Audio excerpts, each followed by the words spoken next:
Hello dear students, today we are going to start the numerical portion of our third unit. I hope you have revised complete unit and all the formulas. सबसे पहले आपको क्या करना है, सारे formulas का एक short notes बना लेना है। एक पेज पे सारे फर्स्ट से लेके लास्ट तक इस यूनिट में जो जो भी फार्मूलाज यूज हुए हैं आप उनका एक नोट्स बना लेना और फिर आप जहाँ पे भी जिसकी ज़रूरत पड़े उसको आप लगा लेना, तो उससे आपको याद करने में आसानी रहेगी। तो मैं आज शुरू करता हूँ। आपको मैं ये स्टेटमेंट कंप्लीट नहीं लिखूंगा क्योंकि ऑलरेडी मैं नोट्स में आपको दे चुका हूँ। मैं यहाँ पे सिर्फ नोट्स इधर से सिर्फ आपको स्टेटमेंट जो है पढ़ के सुना दूंगा और क्या गिवन है, क्या पूछ रहा है, व्हाट इज द सॉल्यूशन, वो सब मैं यहाँ बोर्ड पे करने वाला हूँ। तो फर्स्ट क्वेश्चन जो है हमारा, a bullet of mass 100 gram moving with 20 metre per second strike a wooden plank and penetrate up to 20 centimeter. Calculate the resistance offered by the wooden plank. इसमें क्या कह रहा है ये कि एक बुलेट है जिसका मास उसको खुद बता रहा है कि 100 ग्राम है। तो mass of the bullet is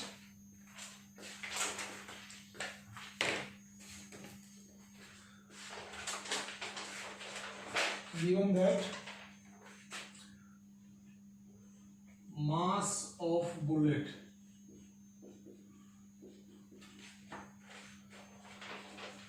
gram. ग्राम को यहीं पे किलोग्राम बना लो। 1000 एक किलोग्राम में 1000 ग्राम होते हैं, तो 100 ग्राम में अगर बनाना है तो क्या करेंगे, 100 डिवाइडेड बाई 1000, ये 0.1 किलोग्राम बन गया। Moving with a velocity of 20 metre per second, ये बुलेट जो है इसकी वेलोसिटी दी हुई है 20 metre per second. Strike a wooden plank, जैसे ये एक लकड़ी का कोई प्लैंक ऐसे बना रहता है, ये पूरी सॉलिड इसमें वुड है, लकड़ी है, ये इससे जब टकराती है बोल रहा है, तो टकराने के बाद ये इसके अंदर तक चलती है कुछ दूरी तक, तब जाके ये रुक जाएगी। तो ये जितना इसके अंदर तक पेनिट्रेट करेगी वो इसने डिस्टेंस दिया हुआ है, मान लिया ये x है, वो इसने बताया है अपने आप 20 सेंटीमीटर। तो here x is equal to 20 centimetre. Centimetre को मीटर बना लो, तो ये 0.2 metre. Calculate the resistance offered by the wooden plank, ये रेजिस्टेंस निकालना है। अब देखो इसमें क्या होगा, जब कहीं से इसके पास ये बुलेट आएगी, इसके यहाँ जब टकराएगी तो टकराने के बाद इसकी वेलोसिटी धीरे धीरे घटते जाएगी और घटते घटते 20 सेंटीमीटर के बाद इसकी वेलोसिटी 0 हो जाएगी। ऐसा क्यों होगा, क्योंकि जब इसमें ये बुलेट टकराएगी तो ये वुडन के अंदर चलते टाइम इसको बहुत ज्यादा रेजिस्टेंस फील होगा। उस रेजिस्टेंस की वजह से इसकी वेलोसिटी लगातार घटते जाएगी और घटते घटते वो 0 हो जाएगी। तो ये इसकी वेलोसिटी ये निकालना है कि कितना फ्रिक्शन फोर्स इसने इसके ऊपर अप्लाई किया। तो देखो जब ये आई थी बुलेट, जब यहाँ से चल के आई थी कहीं दूर से, उस टाइम इसके पास वेलोसिटी थी, मास था। बाद में भी मास तो रहेगा लेकिन वेलोसिटी 0 हो जाएगी। तो इसके पास ऐसी कौन सी एनर्जी थी जब ये चल के आई थी, तो इसके पास इसकी वेलोसिटी की वजह से इसके पास काइनेटिक एनर्जी थी। वो काइनेटिक एनर्जी जो है वो घटते घटते 0 हो गई। किसने की, वो की फ्रिक्शनल फोर्स ने। तो फ्रिक्शनल फोर्स ने काम किया, किसके अगेंस्ट काम किया, काइनेटिक एनर्जी के अगेंस्ट काम किया। उसने काइनेटिक एनर्जी को 0 बना दिया। तो काइनेटिक एनर्जी का चेंज जो कि पहले जो था हाफ mv² था, वेलोसिटी भी थी, m भी थी, लास्ट में उसकी काइनेटिक एनर्जी हो गई 0, हाफ m इंटू v जो है लास्ट में 0 हो गई यहाँ पे। तो इतना चेंज इन काइनेटिक एनर्जी किस वजह से हुआ, due to work done by the frictional force. और जो फ्रिक्शनल फोर्स लगेगा वो इसके मोशन से अपोजिट डायरेक्शन में लगेगा। तो हम क्या कह सकते हैं, यहाँ पे सॉल्यूशन को शुरू करने से करते हैं कि change in kinetic energy of bullet, ये किसके बराबर होगा, ये होगा work done by the frictional force. ये एनर्जी जो होती है ये भी एक तरह का वर्क डन ही होता है, और उल्टा इसको ऐसे बोलना चाहे वर्क डन जो होता है वो भी एक तरह का एनर्जी ही होती है। दोनों की यूनिट जूल होती है, इसकी भी जूल और इसकी भी यूनिट। अभी वर्क एनर्जी एंड पावर जो है हमारा नेक्स्ट हमारी यूनिट है 4th यूनिट, उसमें और आपको अच्छे से समझ में आ जाएगा कि वर्क एनर्जी और पावर की वजह को हम एक ही यूनिट से डिफाइन करते हैं। और ये कहीं पे काइनेटिक एनर्जी निकालने का तरीका हाफ mv² होता है, कहीं पे एनर्जी निकालने का तरीका जैसे पोटेंशियल एनर्जी है तो mgh होता है, कहीं पे वर्क डन निकालने का तरीका फोर्स इनटू डिस्प्लेसमेंट होता है। लेकिन ये सारे क्या हैं, these all are the form of energy and everyone having is same unit joule. तो हम इन दोनों को इक्वेट कर सकते हैं। तो काइनेटिक एनर्जी चेंज हुआ उसको एक साइड में रख देते हैं, और कितना वर्क डन करता है ये फ्रिक्शनल फोर्स जो कि हमें निकालना है, फोर्स ऑफ फ्रिक्शन, उन दोनों को इक्वेट कर देते हैं। तो काइनेटिक एनर्जी का चेंज का क्या मतलब है कि पहले इसकी काइनेटिक एनर्जी कितनी थी माइनस बाद में इसकी काइनेटिक एनर्जी कितनी है। तो पहले तो जो इसकी काइनेटिक एनर्जी थी वो थी half mv² initially minus half mv² finally is equal to work done by the frictional force. Work done क्या होगा, force of friction into displacement. तो फोर्स ऑफ फ्रिक्शन जो कि निकालना है उसको मैंने F मान लिया, और इनटू में डिस्प्लेसमेंट तो ये x है, क्योंकि इतने ही पोर्शन में तो ये फ्रिक्शनल फोर्स एक्ट हुआ ना, पिक्चर में आया ना, जिसकी वजह से ये बुलेट जो है रुकी है। तो ये डिस्टेंस जो है 20 सेंटीमीटर को हमने मीटर बना लिया ऑलरेडी, 20/100। तो सारी वैल्यू पुट कर देते हैं। तो initially half mv, m mass of the bullet 0.1 into velocity of bullet 20 और इसका स्क्वायर, और यहाँ फाइनल में तो इसकी वेलोसिटी 0 हो जाएगी। तो यहाँ जब 0 रखोगे आप v की जगह तो ये तो पूरी टर्म 0 हो जाएगी, इसलिए मैं इसको यूज नहीं कर रहा हूँ, लिख नहीं रहा हूँ यहाँ पे। Is equal to half into 20/100। तो यहाँ से f की वैल्यू निकालते हैं, इसको मैं इधर लिख रहा हूं पूरा, हाफ 0.1 इंटू 20 का स्क्वायर, और ये 100/20 इधर ले आता हूं मैं, उधर तो जो था ये 20/100 था, इधर आके 100/20 बन जाएगा। तो f की वैल्यू क्या आएगी, 20 कैंसल, और इसको 2 से 10 से 0.1 को मल्टीप्लाई करेंगे तो 1 बन जाएगा, तो सिर्फ 100 बचेगा। तो F is equal to 100 newton. Newton में क्यों आया, क्योंकि हमने जितने भी यहाँ पे ये जो यूनिट यूज करी है मास की या वेलोसिटी की या कहीं पे डिस्टेंस की, सबको हमने ऐसा ही सिस्टम में यूज किया है। तो F की यूनिट जो आएगी वो भी ऐसा ही सिस्टम में ही आएगी, और फोर्स की जो ऐसा ही सिस्टम में यूनिट होती है वो होती है न्यूटन, इसलिए F is equal to 100 newton. तो इसका मतलब ये फ्रिक्शनल फोर्स जो है 100 न्यूटन के बराबर लगा, जिसने इस बुलेट को 20 सेंटीमीटर चलने के बाद रोक दिया, इसमें पेनिट्रेट करने के बाद रोक दिया। तो it was very simple question actually, I hope everyone has understand it. So we are going to start second question.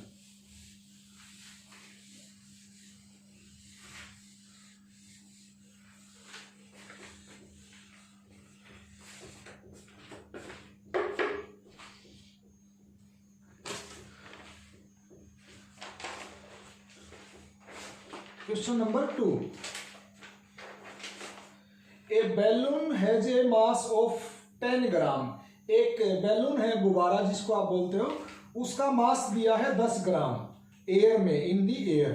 The air escape from the balloon at a uniform rate with a velocity of 5 centimetre.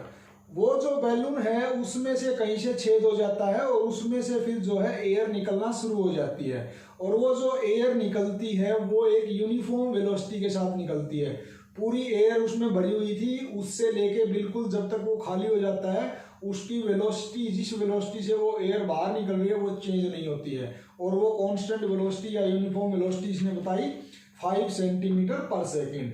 And the balloon shrink completely in 2.5 second. ये balloon जो है पूरा का पूरा खाली होके shrink हो जाता है, सिकुड़ जाता है, मतलब बिल्कुल उसमें कुछ भी एयर नहीं बचती, और ये पूरा काम होने में जो टाइम लगता है वो इसने बताया 2.5 second.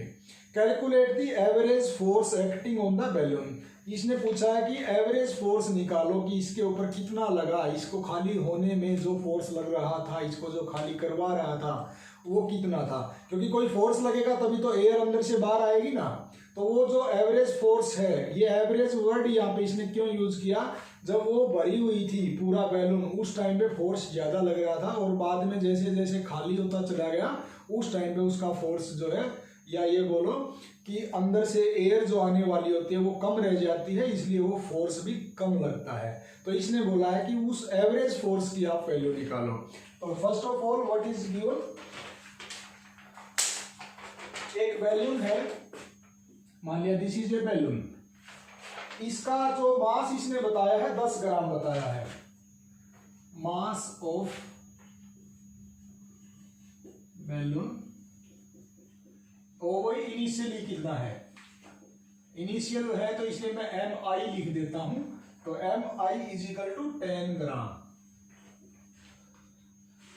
The air escape from the balloon with a uniform rate. तो इसमें से मान लिया यहां से पंचर हो जाता है, तो इधर से क्या होगा, वेलोसिटी, ये एयर बाहर निकलनी शुरू हो जाएगी, और ये जो एयर बाहर निकलती है इसकी वेलोसिटी जो है इसने यूनिफॉर्म बताई है, शुरू से लेके आखिर जब तक ये खाली हो जाता है इसकी वेलोसिटी में कोई चेंज नहीं होता है, और वो वेलोसिटी इसने बताई है 5 सेंटीमीटर पर सेकेंड।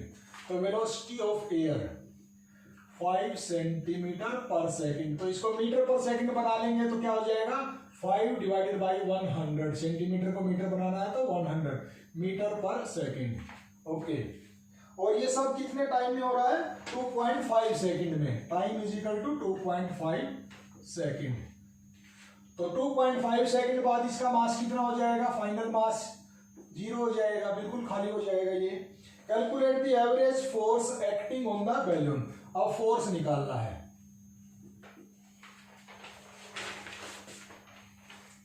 अब हमने फोर्स निकालने का सबसे जो बेसिक प्रिंसिपल सीखा है from the second law of the motion, या न्यूटन सेकेंड लॉ जिसका दूसरा नाम है, हमने ये सीखा है basic, force is equal to rate of change of momentum. तो अब इसमें rate of change of momentum का क्या मतलब है, dp by dt। dp by dt का क्या मतलब है, final momentum minus initial momentum divided by final time minus initial time.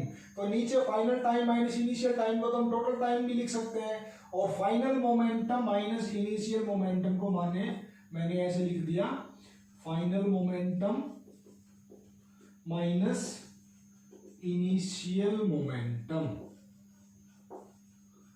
Divided by, ऐसे लिखेंगे final time minus initial time, जो कि किसके बराबर हो जाएगा, टोटल टाइम के बराबर।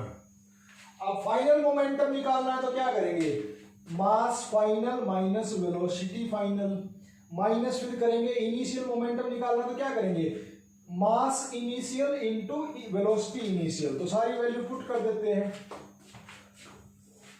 फोर्स किसके बराबर आ जाएगा, फाइनल मोमेंटम मतलब मास और वेलोसिटी जो है फाइनल के लिए मैंने एफ वर्ड यूज किया है।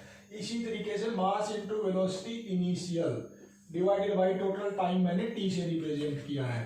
तो फाइनली कितना मास बचेगा, फाइनली मास तो 0 बचेगा, वेलोसिटी शुरू से लेके आखिर तक 5 सेंटीमीटर पर सेकेंड है, इसको मैंने मीटर पर सेकेंड बना लिया, माइनस इनिशियली इसका मास कितना था 10 ग्राम, ग्राम को केजी बना लो, 10 डिवाइडेड बाई 1000, ये वैल्यू पुट कर दो, 10 divided by 1000 into velocity initially, velocity तो इनिशियल भी उतनी ही है और फाइनल भी उतनी ही है, तो 5 divided by 100 divided by total time, total time कितना गिवन है 2.5 सेकेंड। अब ये 0 इंटू समथिंग, ये तो पूरा 0 हो जाएगा, तो ये क्या आएगा माइनस।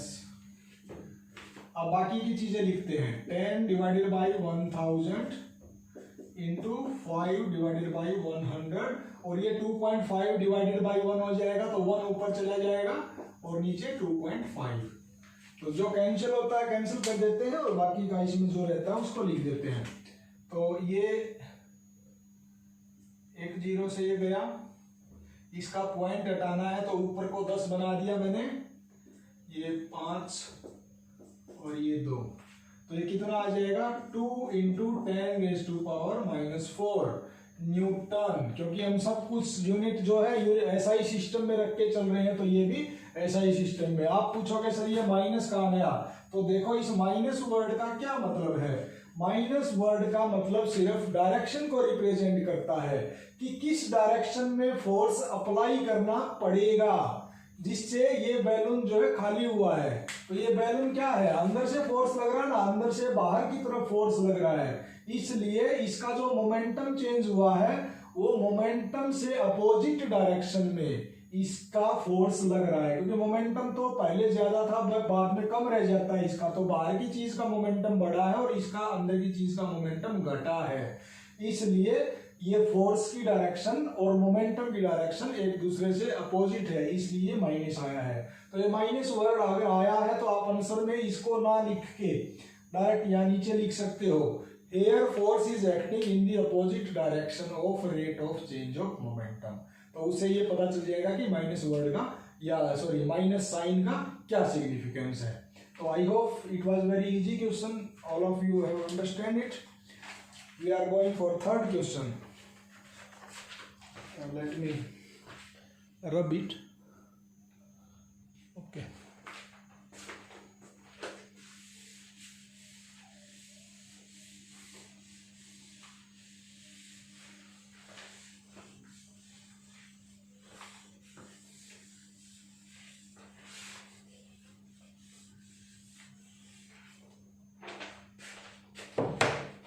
Question number 3.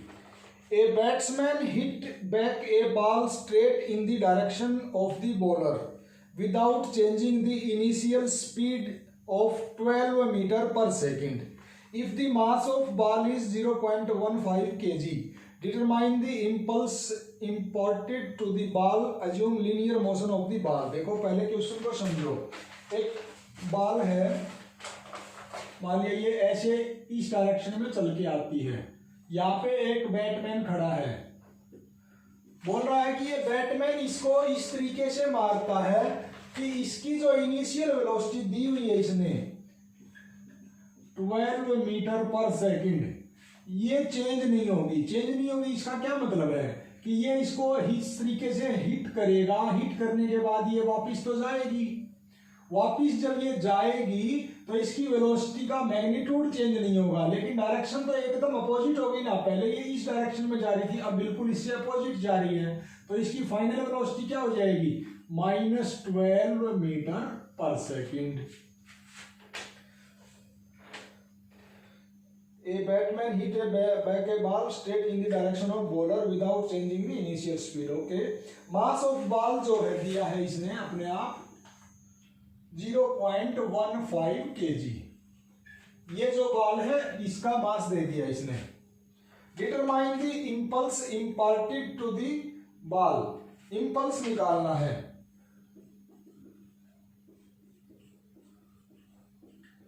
और इसने खुद ही बोल दिया कि assume linear motion. Linear motion का क्या मतलब है भाई, ये जो इस डायरेक्शन में चल रही थी इसी लाइन पे चलेगी, इसी लाइन पे। अब ये यहाँ से आई है, अब ये बॉलर अगर इसी लाइन पे इसको चलाना चाहता है तो वो क्या करेगा, इसको बिल्कुल ये ऐसे शॉट मारेगा कि वापिस ये इसी लाइन से जाएगी। इसलिए मैंने u और v का सिर्फ डायरेक्शन को, एक को पॉजिटिव ले लिया, एक को नेगेटिव ले लिया, बाकी कोई चीज इसमें चेंज नहीं हुई है, कोई डायरेक्शन इसकी चेंज नहीं हुई है। तो इसको इनडायरेक्टली ये बताना चाहता है कि ये जो लास्ट में इसने लिखा है कि अज्यूम लीनियर मोशन, लीनियर का मतलब है कि आप इस u की और v की डायरेक्शन से कोई टेंशन लेने की जरूरत नहीं कि किधर से आई और किधर गई, आपने बस ये मानना कि जिस लाइन से आई थी उसी लाइन से वापस चली गई, सिर्फ उसकी डायरेक्शन एकदम अपोजिट हो जाती है अपनी इनिशियल डायरेक्शन से, इसलिए एक को आप पॉजिटिव लेना है और एक को नेगेटिव लेना है।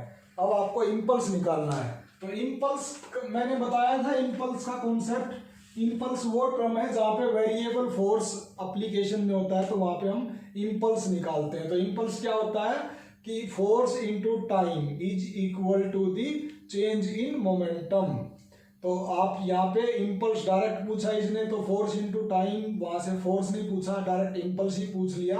अगर ये टाइम दे देता तो फिर आपसे फोर्स भी पूछ सकता था। अब इसने डायरेक्टली हमसे क्या पूछा है, इम्पल्स। तो इम्पल्स निकालना तो is equal to change in momentum, तो निकाल देते हैं, बड़ा ही सिंपल है। इम्पल्स इज इक्वल टू, ये वर्ड याद रखना, मैंने रेट नहीं लिखा, रेट वर्ड जैसे ही लिख दोगे तो नीचे टाइम भी आएगा। Rate of change of momentum, rate of change of mass, किसी चीज के भी आगे अगर रेट लिख दिया तो समझो नीचे टाइम आएगा। मैंने सिर्फ लिखा है change in momentum. Change in momentum का क्या मतलब है, final momentum minus initial momentum.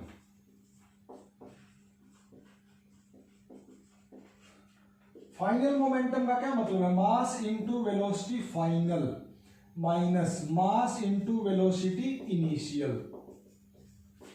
तो मास तो बाल का फाइनली भी वही था और इनिशियली भी वही था, वही तो बाल है। एक बार इधर आई, इसने इसको मारा, वो वापस चली गई, तो मास तो दोनों में सेम ही है। तो velocity final minus velocity initial. तो मास ऑफ बॉल सारी वैल्यू पुट कर देते हैं 0.15 kg, ठीक है, ऐसा ही सिस्टम में है। वेलोसिटी फाइनल कितनी है, -12, माइनस इनिशियल कितनी है 12, तो ये -12 कितना हो जाएगा, माइनस का 24,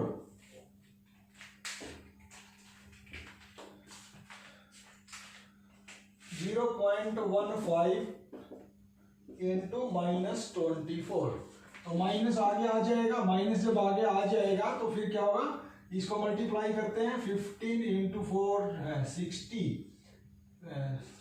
36, तो ये आ जाएगा -3.6 न्यूटन। इतना इम्पल्स है। और कहीं पे भी इस तरह के न्यूमेरिकल में नेगेटिव आ जाता है तो उसमें फिर वही बात है सब में कि direction of force is opposite to the change of momentum.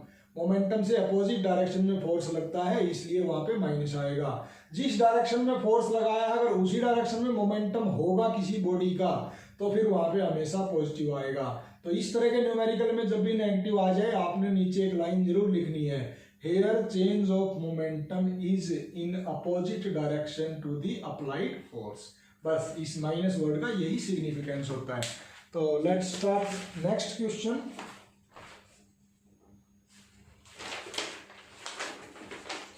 Next question दिया है, a machine gun has a mass of 20 kg। एक मशीन गन है, उसका मास खुद का 20 kg है। It fire 20 gram bullet at the rate of 300 bullet per second. ये 20 ग्राम की गोलियां जो है वो दागती है 300 बुलेट एक सेकंड में। और वो बुलेट जो दागती है ये चलाती है, उसकी उनकी स्पीड हर एक की कितनी है, 250 metre per second. What force must be applied on the gun to keep it in position. तो हमने क्या बताया था कि गन को हमें क्या करना पड़ता है, टाइटली पकड़ के रखना पड़ता है, अदरवाइज वो पीछे की तरफ उसकी वेलोसिटी होती है। तो ये पूछ रहा है कि उसको कितना फोर्स लगा के पकड़ के रखें जिससे कि ये सारा काम हो सके। मतलब ये इतनी इस मास की 300 बुलेट पर सेकंड छोड़ सके और वो भी 250 की स्पीड से। तो हम उसको कितना टाइटली पकड़ के रखें। तो इसमें देखते हैं पहले क्या गिवन है और फिर उस पर क्या कॉन्सेप्ट लगेगा।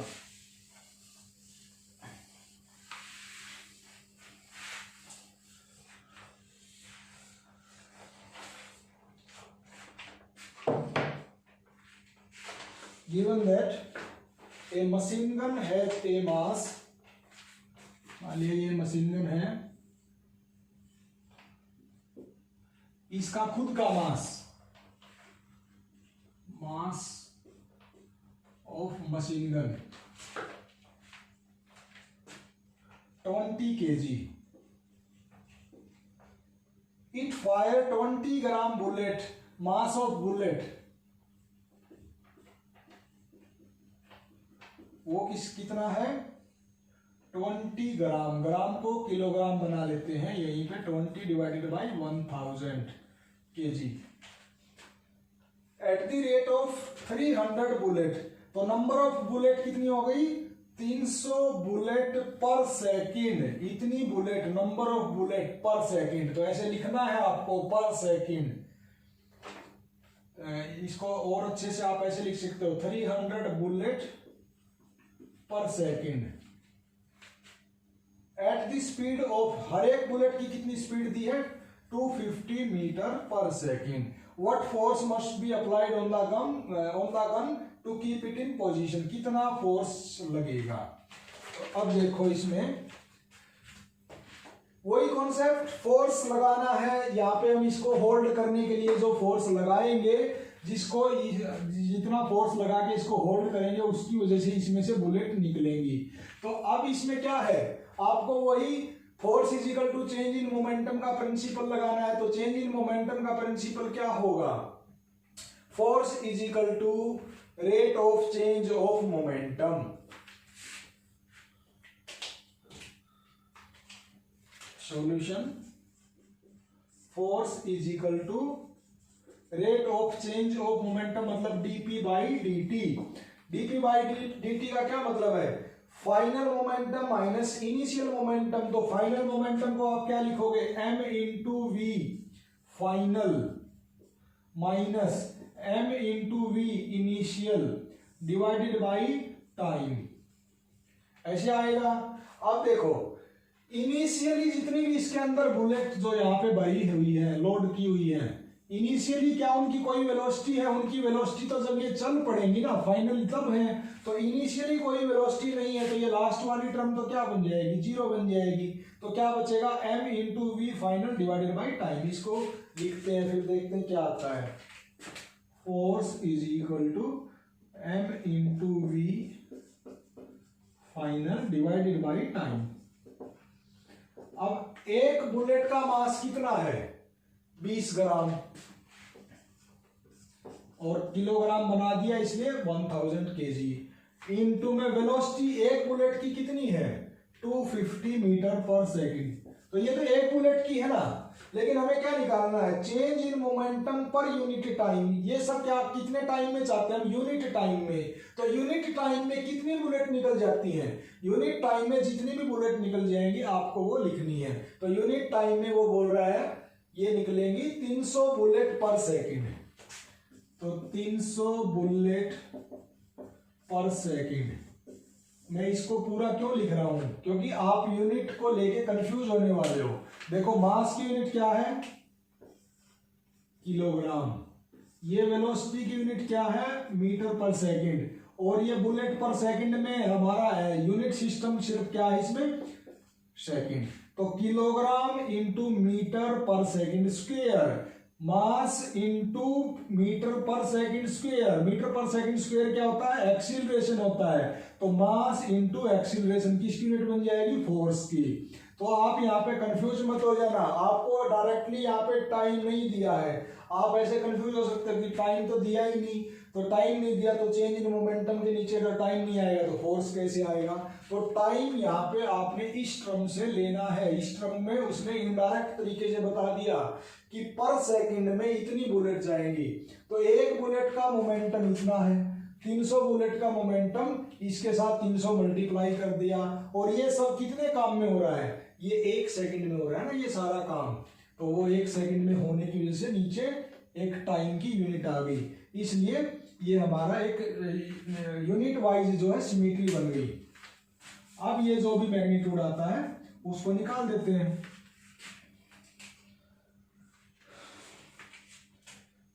ये मान लिया एक 0, एक ये गया और एक ये गया,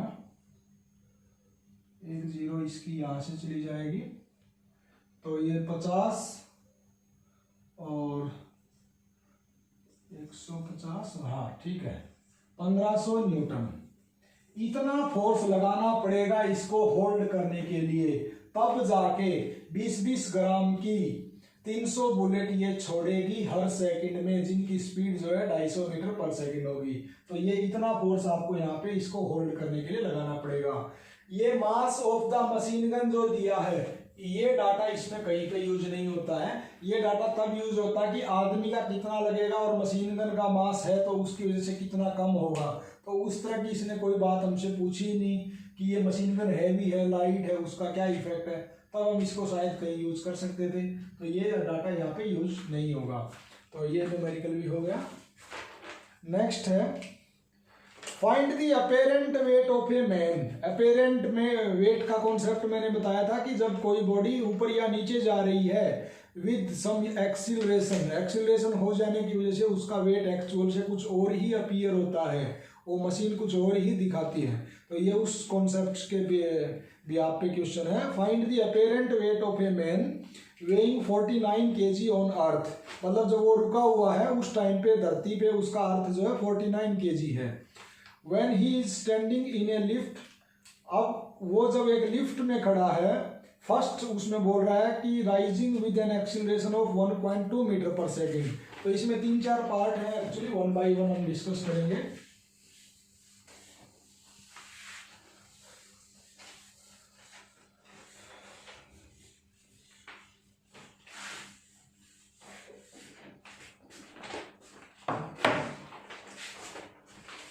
एक आदमी का एक्चुअल मास बता दिया,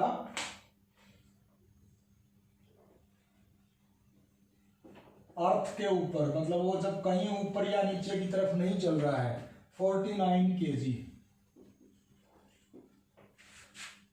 When he is standing in a lift, आप पूछ रहा है कि उसका अपेरेंट वेट बताओ। फर्स्ट जब बताना है, फर्स्ट कंडीशन में जब वो राइजिंग मतलब ऊपर की तरफ जाना, राइज होना, ऊपर चढ़ना, राइजिंग है, उसका एक्सीलरेशन उस टाइम पे जो है एक्सीलरेशन अपवर्ड डायरेक्शन में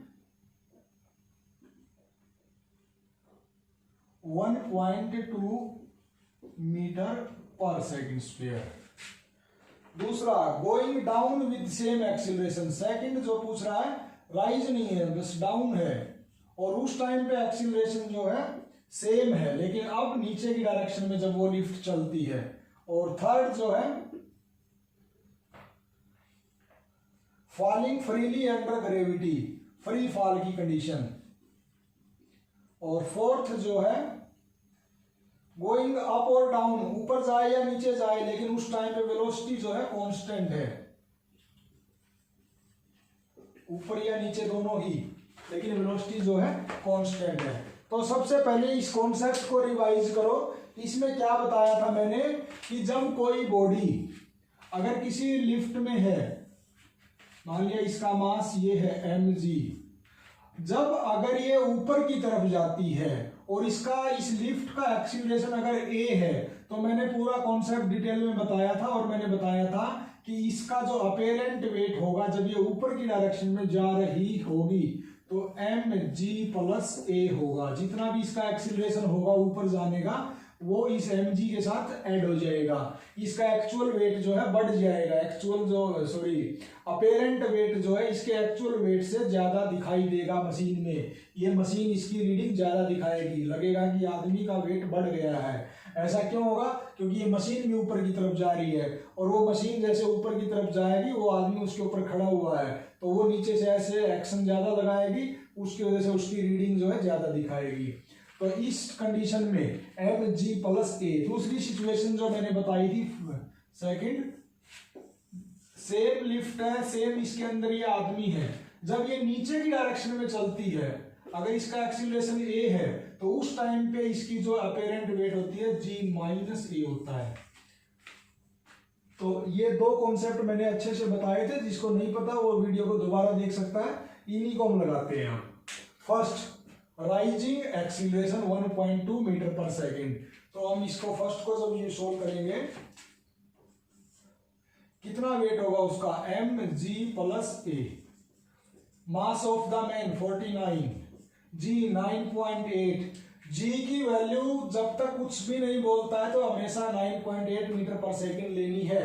कई बार वो हमारी सुटेबिलिटी के लिए उसकी वैल्यू 10 देता है, लेकिन वो 10 देगा given g is 10 metre per second square. आपने तभी लेनी है, अपनी मर्जी से नहीं लेनी है।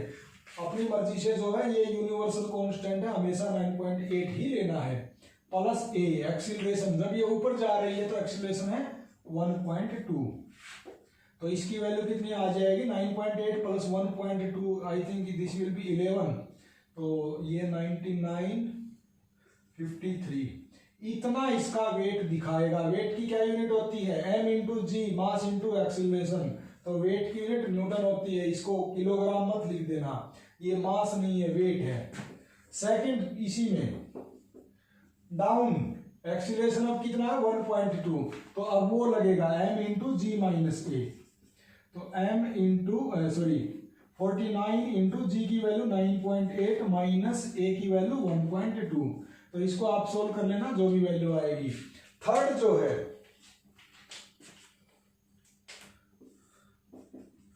थर्ड में उसने खुद ही बोला कि फ्री फॉल। फ्री फॉल का मतलब क्या है कि ये ऊपर से इस तरीके से गिरे कि इसको कोई रोकने टोकने वाला नहीं है। फ्रीली, जैसे ऊपर से सेब गिरती है, न्यूटन ने गिरते हुए देखा था, उसी को बोलते हैं फ्री फॉल। किसी चीज को आप छोड़ दो, छोड़ने के बाद वो अपने आप जो उसकी नीचे की तरफ वेलोसिटी बढ़ती जाती है, उसी को बोलते हैं एक्सीलरेशन ड्यू टू ग्रेविटी। तो उस टाइम पे ए की वैल्यू क्या हो जाएगी? जी के बराबर हो जाएगी। तो इस फार्मूला में जब m इंटू जी माइनस ए की जगह क्या रखोगे? जी। तो यहाँ पे भी 9.8, यहाँ पे भी 9.8, तो पूरा क्या हो जाएगा? 0। और फोर्थ पार्ट है वेलोसिटी इज कांस्टेंट। वेलोसिटी को कांस्टेंट होने का क्या मतलब है कि final velocity is equal to initial velocity. Velocity constant का तो यही मतलब है। और अगर फाइनल वेलोसिटी और इनिशियल वेलोसिटी एक दूसरे के बराबर है तो एक्सीलरेशन की वैल्यू क्या हो जाएगी? वहां पे 0 हो जाएगी, क्योंकि एक्सीलरेशन किसके बराबर होता है? Final velocity minus initial velocity upon में टाइम, इसके बराबर होता है। तो यूनिफॉर्म वेलोसिटी या कांस्टेंट वेलोसिटी का मतलब क्या है कि एक्सीलरेशन 0 है। तो एक्सीलरेशन जिस चीज में 0 होगा, तो ये कोई भी फार्मूला लगाओ, अप जाएगा तो ये लगा दो, डाउन जाएगा तो ये लगा दो, लेकिन दोनों में ए की वैल्यू क्या रखोगे? 0 के बराबर रखोगे। तो अपेरेंट वेट किसके बराबर हो जाएगा? m इंटू जी के बराबर। m की वैल्यू दी हुई है 49 इंटू जी की 9.8। इसको मल्टीप्लाई करने के बाद जो भी वैल्यू आएगी that will be your answer. So today I am going to stop it here. Tomorrow we will do continue next numericals. Thank you.